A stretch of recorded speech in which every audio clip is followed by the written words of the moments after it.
Well, yes, is a country nowadays. But at one point, it wasn't even a country, but yet people still called them Venezuelan. A lot of that has to do with the geographic separation of these people, right? People from this area of the world called themselves Venezuelan because they were so geographically separated from people in this area who called themselves Colombians, right? And then geographically separated from these people over here who called themselves Ecuadorians, right? Because if you are geographically separated, geographic isolationism, no cultural diffusion up front, you're going to spawn your own cultural identity. So Venezuelans considered themselves Venezuelans because they thought they were different from the people over the mountains that they called themselves Colombians, right? So anyway, now, that's what I was getting at though. But he's a Venezuelan Creole, Simon Bolivar.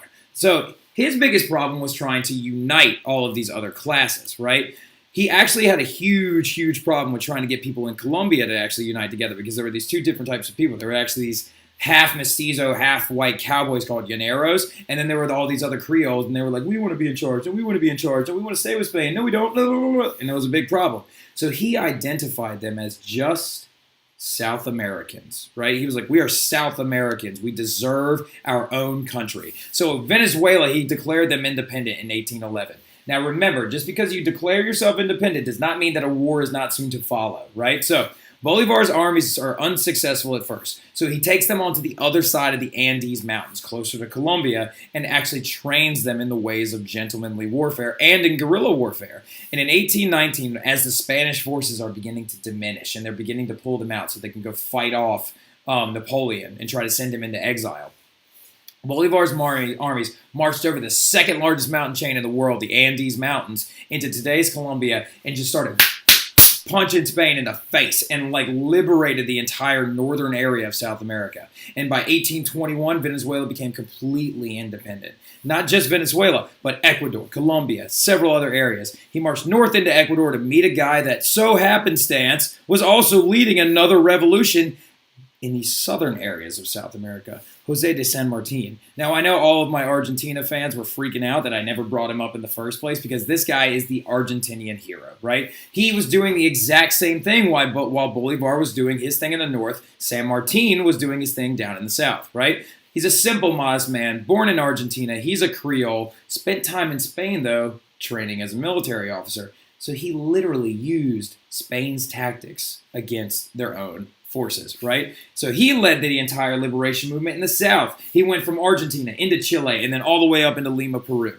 So these guys actually, oh, by the way, this is, I believe this is in Buenos Aires. This is actually San Martin's statue. So anyway, now, in Argentina, he declared them independent in 1816, about 5 years after Venezuela started the trend. San Martin led his army across the Andes Mountains into Chile, where he joined the guy with the worst name in all of history, Bernardo O'Higgins. Right, it's like, what's your name again, guy?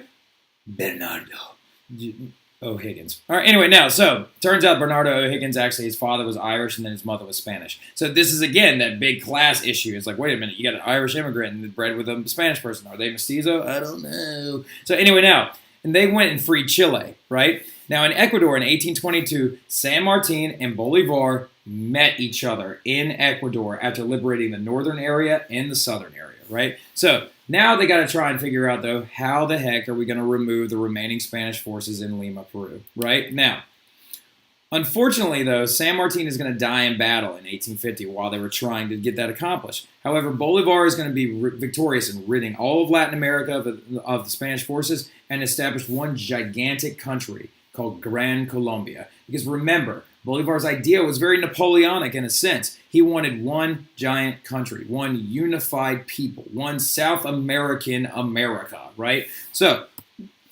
which when you think about it, is not that far off of an idea. I mean, like, look at the United States. We take up most of North America, and we're like, yeah, we're American. And then the Canadians are like, we are too. And then we're like, no, you're not. And it was like, so anyway, these are the areas in northern South America that Bolivar liberated, and these are the areas in southern South America that San Martin liberated. All right, so getting forward, though, unfortunately, Gran Colombia, it's not going to last. All right, so present-day Colombia, Ecuador, and Venezuela, and Panama are going to show up out of this one gigantic country. It's short-lived due to the dissension amongst various factions. Remember earlier when I said Venezuelans called themselves Venezuelans and Colombians called themselves Colombians? Well, self-identification, these people wanted their own country. So in 1830, Bolivar's Gran Colombia was divided into Colombia, Ecuador, and Venezuela. And then in 1903, the United States is going to pay Panama to fight Colombia so we can dig a ditch. So anyway, but getting forward though, as you can see, it all has to do a lot with self-identification. Pushing forward, destroying the overlords, and getting after the fact that you believe yourselves to be free, different, and independent, right? Now, we're going to talk about Mexico in class. I got one more to tell you about really, really fast. There they are. All right, anyway. And it's little old what? It's Brazil. So, Portuguese rule in Brazil to free up all of Latin America and to free up all of South America. Remember, the Treaty of Tordesillas, or the line of demarcation that we talked about, in 1494 divided the Atlantic between Spain and Portugal. But the problem was that Portugal was focused on 15th century routes to Asia. But remember, if you look at the treaty line, it cut the tip of Brazil off. So they actually had a massive colony in Brazil.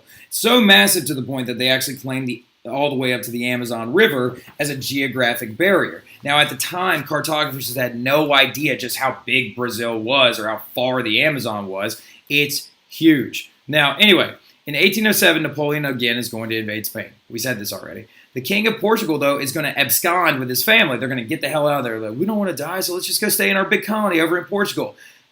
Turns out in 1807, though, they were loving life. The Brazilians welcomed them in. They were like, yo, what's up? Let's party. We got the city. It's called Rio. It's right on the beach. It's awesome. We got coffee. We got all the good stuff that you could possibly ever want. So Portugal is actually King it's like his name's like King Javao. It's like actually this guy's father. They loved it. They never wanted to go back to Portugal because it was so much more fun to live in Brazil. But Portugal's going to run Napoleon out in 1815. And so the Portuguese were like, yo, you want to come back and like, I don't know, rule your country? So he has to leave. But then the Brazilians are actually going to convince Dom Pedro to stay and party it up because he's the young rebellious prince, right? So he actually declared Brazil an independent country simply off the idea of just partying. Now, Brazil was declared an independent republic in 1889 following some very, very poor leaders, though. Really sad part about it, though, too, is Dom Pedro, because he wanted to be an independent country out the gate. Brazil is going to be one of the last countries in the Western Hemisphere to free the slaves. They actually didn't free slaves until 1884. So anyway, now, that's going to be all I'm going to be talking about today. But results of the Latin American independence movements we're going to talk about in Mexico. So that's it. So today we successfully talked about Haiti, South America, and Brazil, right? So Brazil, founded by partiers. Other areas of South America, founded by the Liberator and San Martin, trying to like self-identify and rid of the Spanish colonies of these peninsulary upper classes. Haitians for freedom alone, right? So I hope y'all enjoy the rest of your weekend. Have a great day, Camden Catholic. We're going to be talking about Mexico when you come in on Monday, all right? See y'all then.